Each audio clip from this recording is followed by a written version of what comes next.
Republic Day to everyone. Today I, Ravneet Kaur, take it as an honor to speak my heart out on this auspicious occasion. 26th January holds an everlasting place in our national memory because it is the day when modern India was born. Gandhiji organized nationwide celebrations on 26th January 1930 as Independence Day. From then, the nation took pledge on this day every year to carry on the freedom struggle till we attained it. Exactly after 20 years later, in 1950, we adopted our charter of modernity, the Constitution. Tragically, Gandhiji had martyred 2 years before, but the framework of a constitution that has made India a role model for today's world was constructed out of his philosophy. Its essence lay in four principles: democracy, freedom of faith, and economic upsurge for those trapped in the curse of poverty, and these have been made the guiding values of our country. So today we can feel the absence of students and parents, but we hope things will be normal soon and we overcome the tough times. So let's salute our nation on its 72nd Republic Day. To begin with Republic Day function, I would like to call upon our Honorable Chief Guest, Mrs. Shakra Khatun Taj, escorted by Sister Sanjiti.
Thank you, everyone.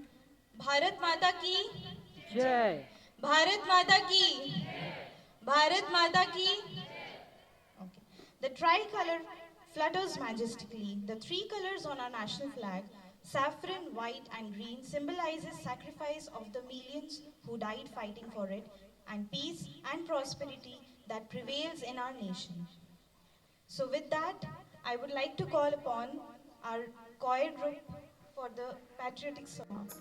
चरने वाली हवा बता मेरा इतना काम करेगी क्या मेरे गाँव जा मेरे दोस्तों को सलाम दे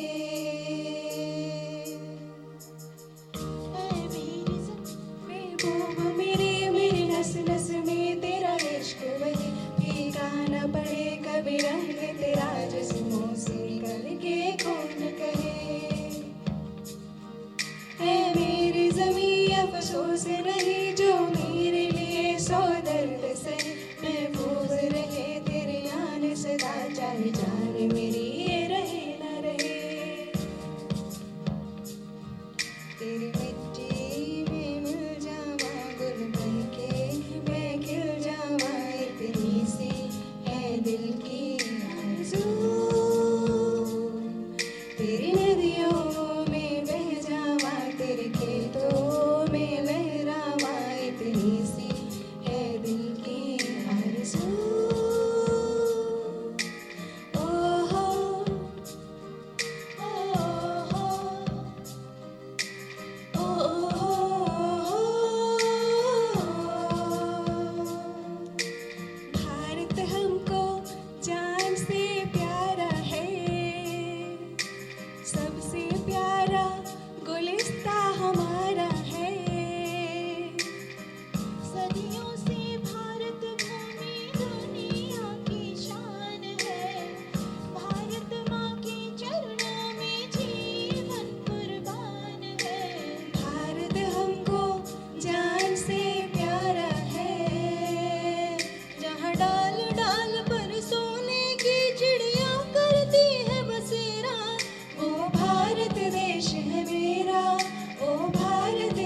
देश मेरे मेरी जान है तू। देश मेरे मेरी जान है तू। देश मेरे मेरी जान है तू। तेरी मिट्टी में मिल जावा गुल बनके मैं खिल जावा, इतनी सी है दिल की आरज़ू। तेरे नदियों में बह जावा, तेरे खेतों में लहरावा, इतनी सी है दिल की आरज़ू। ओहो ओहो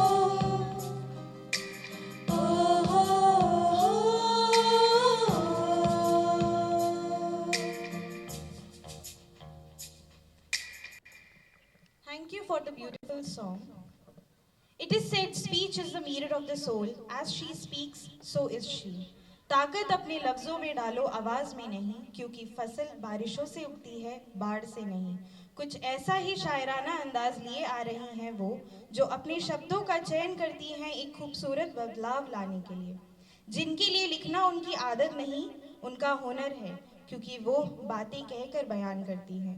आज अपने शब्दकोश का पिटारा खोल इस पवन अवसर पर हमें उत्साहित करने आ रही हैं मिसेस शाकरा खातून ताज।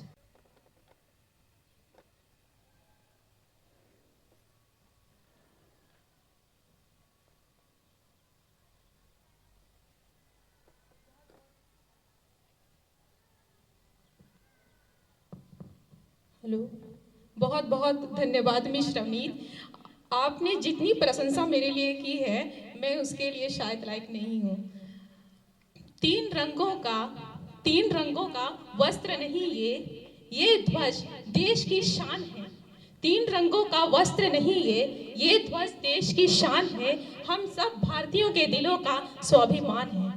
यही हिमालय, यही गंगा, यही हिमालय, यही गंगा, यही हिंद की जान है। और तीन रंगों में रंगा ये अपना हिंदुस्तान है। मैं यहाँ उपस्थित अपने सभी देशवासियों को आजाद भारत के 72वें गणतंत्र दिवस के इस पावन अवसर पर सबका हार्दिक प्रणाम करती हूँ और सबको हार्दिक शुभकामनाएं देती हूँ। मैं आभार व्यक्त करती हूँ हमारे माननीय प्रिंसिपल महोदय फादर साजी और फादर रोहित का, कि जिन्होंने इस पावन और शुभ अवसर के लिए मुझे सुनहरा अवसर प्रदान किया। मेरे जीवन का ये बहुत यादगार पल रहेगा और मैं इसे कभी भूल नहीं पाऊंगी। बहुत बहुत कोटि कोटि धन्यवाद।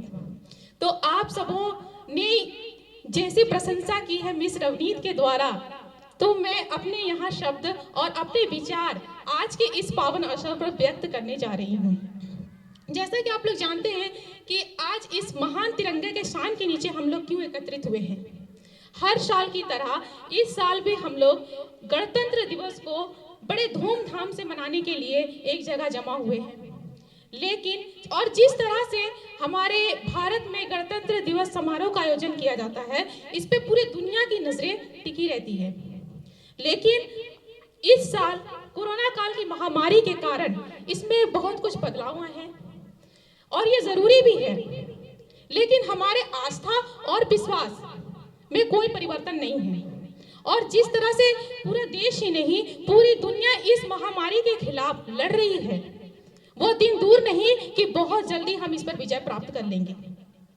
तो इसी शुभकामना के साथ मैं यह कहना चाहती हूँ कि आज ही के दिन 26 जनवरी 1950 को हमारा देश का महान संविधान अपने पूर्ण अस्तित्व में आया था। इसे पूरे देश में लागू किया गया था, जिसमें 395 अनुच्छेद, 8 अनुसूची और 22 अध्याय थे। समय समय पर इसमें जरूरत के अनुसार कई संशोधन किए गए और वर्तमान में इसमें 465 अनुच्छेद, 12 अनुसूची और 25 अध्याय में यह लिखित है। ये दुनिया का सबसे बृहद मतलब बड़ा संविधान है और भारतीय संविधान ही एक ऐसा संविधान है जिसे हाथ से बने कागज पर हाथ से लिखा गया है। और ये महान आत्मा डॉक्टर भीमराव अंबेडकर के अध्यक्षता में लिखी गई है, जो संविधान सभा के प्रमुख अध्यक्ष थे। वो थे पंडित जवाहरलाल नेहरू, डॉक्टर भीमराव अंबेडकर, डॉक्टर अबुल कलाम आजाद इत्यादि। इतने महान पुरुषों के द्वारा हमारा इतना महान संविधान लिखा गया कि जिसमें हर नागरिक के स्वतंत्रता, समानता, उनके न्याय, उनके अधिकार को सुरक्षित रखा गया है।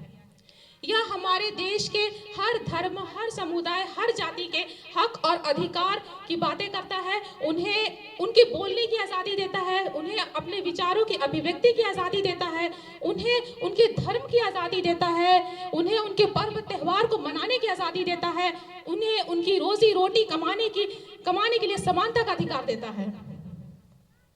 मैं यहाँ पर जो ये हमारा संविधान है, जो भारतीय संविधान है, यह भारत की अखंडता और एकता को बनाए रखने के लिए भाईचारे को बढ़ावा देता है।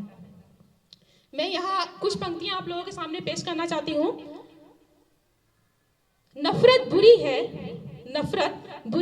न पालो इसे, दिलों में खालिश है, निकालो इसे, दिलों में खालिश है, निकालो इसे, ना तेरा ना मेरा, ना तेरा ना मेरा, ना इसका ना उसका, ये वतन हम सबका है, संभालो इसे। आज ये पंक्ति मुझे कहने की जरूरत इसलिए पड़ी है क्योंकि जो संविधान एकता की बात करता है, अखंडता की बात करता है, उसके बीच में हमारा भारत जो है धर्म, जाति और समुदाय के नाम पर भारत माता के हृदय को लहूलुहान कर रहा है, उसकी धज्जियां उड़ा रहा है। जो हमारा संविधान, जो बातें लिखी गई हमारे लिए, हम भारतीयों ने उसी की अवहेलना करना शुरू कर दिया है। मुझे ये बहुत शर्म महसूस होती है कि आज अगर हम एक सच्चा भारतीय ढूंढने जाएं, आप ढूंढने जाओ तो सबसे पहले आपको जाति मिलेगी, जाति से ऊपर उठो तो धर्म मिलेगा, धर्म से ऊपर उठो तो बीजेपी, कांग्रेस और भी बहुत सारे राजनीतिक पार्टी के दल के लोग मिलेंगे, मगर आपको एक सच्चा भारतीय नहीं मिलेगा। धर्म मनुष्य के लिए बनाया गया है, ना कि मनुष्य धर्म के लिए।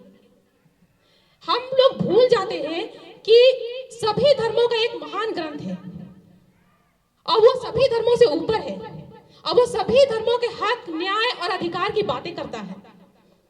हमारे देश में ऐसी व्यवस्था कर दी गई है कि हमारे लिए संविधान से बढ़कर के धर्म है। ये जो जाति और सामाजिक अखंडता हो रही है हमारे देश में, क्या इसको संभालना जरूरी नहीं है? धार्मिक अनुशासन बनाना हमारे देश में बहुत जरूरी है। ये जो हमारा महान संविधान है, ये सभी धर्मों से ऊपर है और इसे हमारे सभी शैक्षिक संस्थानों, विद्यालय, महाविद्यालय और यहाँ तक कि हर नागरिक के घरों में होनी चाहिए। लेकिन इतना महान संविधान की जो कॉपियां हैं, जो प्रति है, हम नागरिकों तक नहीं है। इसकी कॉपियों को हमसे, मुझे ऐसा लगता है कि छुपाई गई है। इसलिए क्योंकि अगर धार्मिक पुस्तकों की हम बात करेंगे, ग्रंथों की बात करेंगे, तो ये हमारे घरों में इतने हैं कि जिसे दीमक चाट रहे हैं। लेकिन हमारा संविधान, ये महान ग्रंथ हमारे घरों तक क्यों नहीं है? क्यों नहीं ये किसी लाइब्रेरी या किसी बुक स्टॉल में है? क्यों नहीं ये किसी सरकारी या गैर सरकारी संस्थानों में है? शायद ऐसा लग रहा है कि युगों युगों से जो गुलामी व्यवस्था हमारे देश में चली आ रही है, उसको बनाए रखने के लिए ये कुछ लोगों की साजिश है, जिसे हमारे संविधान को हम तक पहुंचने से रोका गया है। हाँ, शिक्षित वर्ग लोग हम संविधान को जान रहे हैं, समझ रहे हैं, लेकिन उसका पालन अच्छी तरीके से नहीं कर रहे हैं। सही मायनों में वो संविधान को शायद अच्छी तरीके से जानते भी नहीं है। मैं सबकी नहीं, मैं अपनी भी बात कर रही हूँ।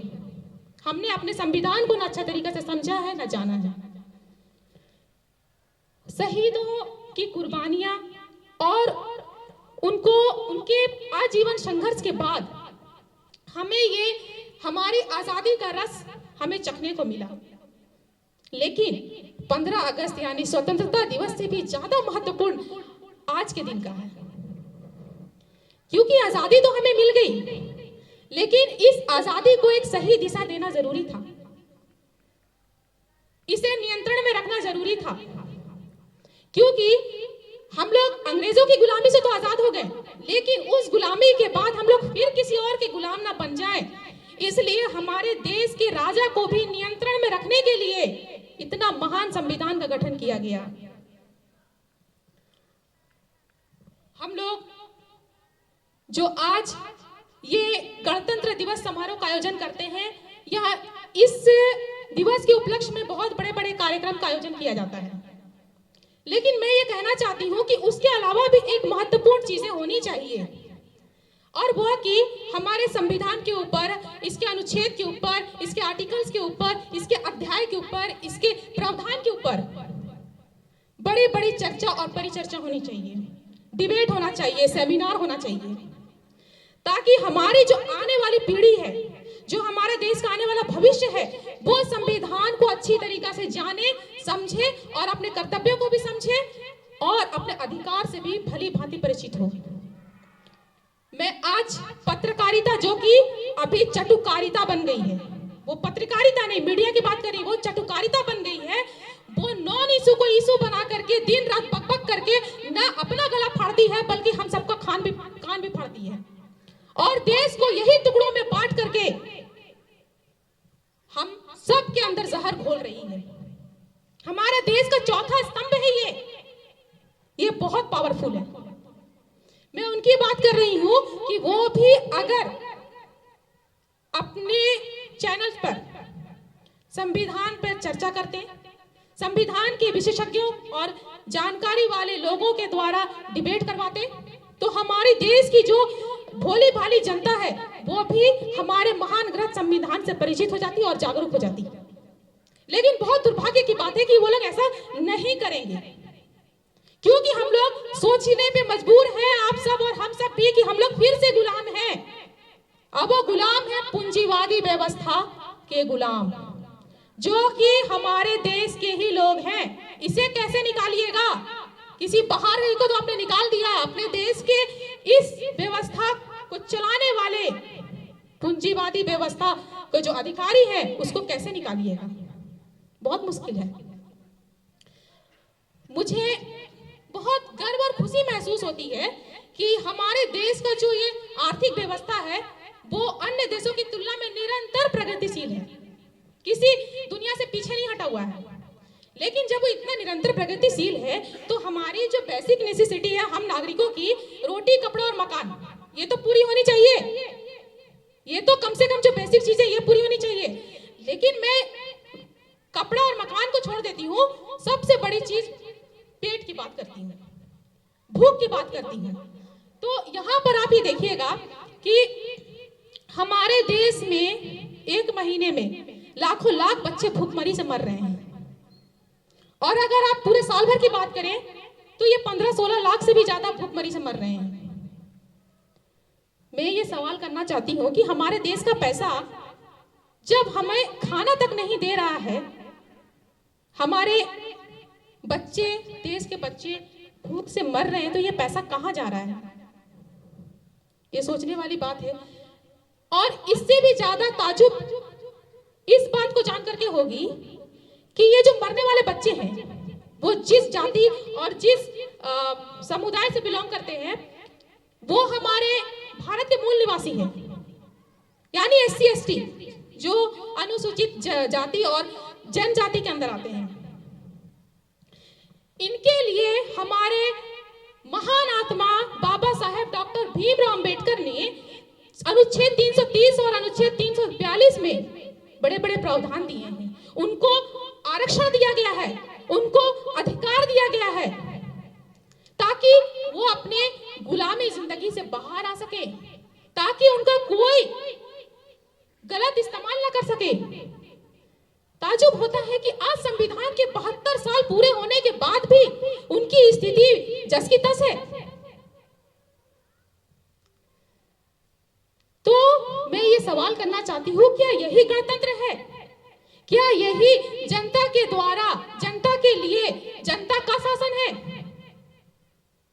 ये तो हमें गुमराह में रखा जा रहा है। ये जो भूखमरी है, इस भूखमरी को कुपोषण का स्टैंडर्ड नाम दिया गया है। अरे कुपोषण आता कहां से है? जहां आपको सही तरीका से खाना पीना मिल ना सके। क्यों अमीर के बच्चे कुपोषण के शिकार नहीं होते? क्यों गरीब और ऐसे जाति के बच्चे कुपोषण के शिकार हैं? क्योंकि ये भूखमरी का स्टैंडर्ड नाम इसलिए दिया गया ताकि हमें गुमराह, सच्चाई से गुमराह रखा जाए, हमें वास्तविकता से दूर रखा जाए। पर कई लोग इसका ये उत्तर देते हैं कि ये जो SC/ST के साथ हो रहा है, ये इसलिए हो रहा है कि वो अशिक्षित है, वो पढ़े लिखे नहीं है। अरे वो पढ़े लिखे नहीं है, अशिक्षित नहीं है, इसलिए वो अपने संविधान को नहीं जानते और अपने अधिकारों को नहीं जानते हैं, इसलिए वो अपने गुलामी में ही जीना बेहतर समझते हैं। ठीक है, मैं आपके इस उत्तर को मानती हूँ, उन लोगों के उत्तर को मानती हूँ, लेकिन मेरा सवाल यह भी है कि जो समाज का शिक्षित वर्ग है, जो पढ़ा लिखा वर्ग है, वो कौन सा कद्दू में तीर मार दिया है? उसने तो अपने शिक्षा को केवल अपने पेट भरने का साधन मात्र समझ के रखा है। जब उसका पेट भर जाएगा तो ना ही वो कुछ सोचना चाहता है, ना ही समझना चाहता है, ना ही कुछ करना चाहता है। मैं आज इस पावन और शुभ अवसर पर बस इतना कहना चाहती हूं कि जो हम लोग समाज के शिक्षित वर्ग हैं, पढ़े लिखे वर्ग हैं, उनका ये उत्तरदायित्व बनता है कि वो सबसे पहले अपने संविधान को, अपने राष्ट्र के इस महान ग्रंथ को अच्छी तरह से समझें, जानें, उस पर अमल करें। और जो हमारे अशिक्षित वर्ग है, जो अपने अधिकारों से वंचित है, उन्हें भी अपने अधिकारों के प्रति जागरूक कराएं, उन्हें भी अपने संविधान के बारे में बताएं। कोई जरूरी नहीं कि देशभक्त कहलाने के लिए आप सरहद पर गोली खाएं या दुश्मनों से लड़ें, कोई जरूरी नहीं। बहुत छोटी छोटी कामों से भी आप खुद को देशभक्त साबित कर सकते हैं। जैसे आप अपने आसपास के जो माहौल है, वातावरण है, उसको साफ और स्वच्छ रखें। आपके जो धार्मिक ग्रंथ है वो और उसकी जो आस्था है, आप उसको अपने घरों तक सीमित रखें, उसको राष्ट्र से ऊपर ना करें। सबके आस्था और सबके विश्वास का सम्मान करें। जहां तक आपके अंदर सामर्थ्य है, आपके अंदर योग्यता है, गरीबों की, जरूरतमंदों की मदद करें, उनकी सहायता करें। और मैं ये कहना चाहती हूं कि जो देशभक्ति और राष्ट्रवादिता की बड़ी बड़ी बातें करते हैं और भारत माता की जय और जय जवान जय किसान का नारा लगाते हैं, वास्तव में हमारे देश में वो जवान और किसान की स्थिति क्या है? सुन लीजिए कि अन्नदाता सड़क पर और रक्षक सरहद पर दम तोड़ रहा है। अन्नदाता सड़क पर और रक्षक सरहद पर दम तोड़ रहा है। भारत माता की जय जयकार करने वाले, भारत माता की जय जयकार करने वाले दूसरों की माता और बहनों की मर्यादा को तार तार कर रहा है। दूसरों की माता और बहनों की मर्यादा को तार तार कर रहा है। देश का चौथा स्तंभ पत्रकारिता, देश का चौथा स्तंभ पत्रकारिता सत्य की तलवे चाट रहा है। न जाने किस ओर हमारा देश यह बहता चला जा रहा है, न जाने किस ओर हमारा यह देश बहता चला जा रहा है। संविधान में खतरे में पड़ा हमारा संविधान, खतरे में पड़ा हमारा संविधान हमसे अपनी रक्षा की गुहार लगा रहा है, हमसे अपनी रक्षा की गुहार लगा रहा है। तो समझिए, जानिए इस बात को कि हमारा देश क्या है और इस देश को हम नागरिकों से क्या चाहिए। वास्तव में जब तक हम अपने संविधान को पूरी तरीके से नहीं जानेंगे, उसका पालन नहीं करेंगे, तब तक ये दिवस को मनाना निरर्थक है, इसका कोई अर्थ नहीं है, इसका कोई मतलब नहीं है। ये संविधान ये के उपलक्ष्य में ये गणतंत्र दिवस जो मनाया जाता है, तो इसके लिए मेरा फिर से अनुरोध है कि संविधान के ऊपर बड़ी बड़ी चर्चाएं और डिबेट्स होनी चाहिए। ये बहुत जरूरी है पूरे नागरिक को जागरूक रखने के लिए और आने वाली पीढ़ी को जगाने के लिए। मैं अंत में बस कुछ पंक्तियों के साथ अपने वक्तव्य को और अपने वाणी को विराम देना चाहती हूँ कि कर हौसला बुलंद तो हर काम मुमकिन है। कर हौसला बुलंद तो हर काम मुमकिन है। वतन परस्तों के लिए, वतन परस्तों के लिए महबूबे वतन सबसे हसीन है, महबूबे वतन सबसे हसीन है। कि जब उठेगा जनाजा तेरा, कि जब उठेगा जनाजा तेरा, कि खुदा भी तुझसे पूछेगा कि जिस मिट्टी ने तुझे पाला है, कि जिस मिट्टी ने तुझे पाला है, क्या उस माँ का कर्ज तूने चुकाया है? क्योंकि दगाए वतन की इजाजत कोई मजहब नहीं देता, कोई मजहब नहीं देता। तो ये सवाल जो है हमें अपने आप से करनी है कि क्या हमने इस मिट्टी का कर्ज चुकाया है, और इसका उत्तर, इसका जवाब भी हमें अपने अंदर ही ढूंढना है। तो इसी सवाल के साथ मैं अपने वाणी को विराम देती हूँ। धन्यवाद। Thank you, Mrs. Khatun. That was really heart-touching, and we will implement the same in our life. So at last, in the end, I would like to say, let's not pass this Republic Day as any other holiday. Instead, look within and think that whether we are fulfilling our fundamental duties or not. So, my dear friends, awake from the deep sleep that we are in and march a step forward for a better society of tomorrow. So with this, I, Ravneet Kaur, take your leave.